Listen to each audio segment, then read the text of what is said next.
நடைபெற இருக்கும் நாடாளுமன்ற தேர்தலில் வாக்குச்சீட்டு முறையை பயன்படுத்த வேண்டும். முறைகேட்டிற்கு வழிவகுக்கும் இவிஎம் மிஷினை தடை செய்ய வேண்டும். ஒன்றிய மாநில அரசுகளை வலியுறுத்தி மக்கள் அதிகாரம் தஞ்சையில் ஆர்ப்பாட்டம். நடைபெறும் நாடாளுமன்ற தேர்தலில் முறைகேட்டிற்கு வழிவகுக்கின்ற இவிஎம் மிஷினை தடை செய்ய வேண்டும். வாக்குச்சீட்டு முறையினை பயன்படுத்த வேண்டும் என வலியுறுத்தி மக்கள் அதிகாரம் சார்பில் தமிழ்நாடு தழுவிய ஆர்ப்பாட்டம் தஞ்சாவூரில் இன்று மாலை 6 மணிக்கு பனங்கல் கட்டிடம் அருகில் நடைபெற்றது.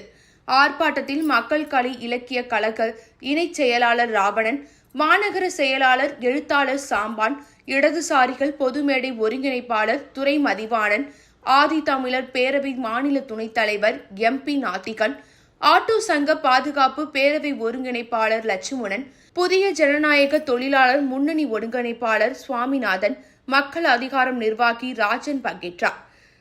முடிவில் மாவட்ட தலைவர் அருள் நன்றி கூறினார்.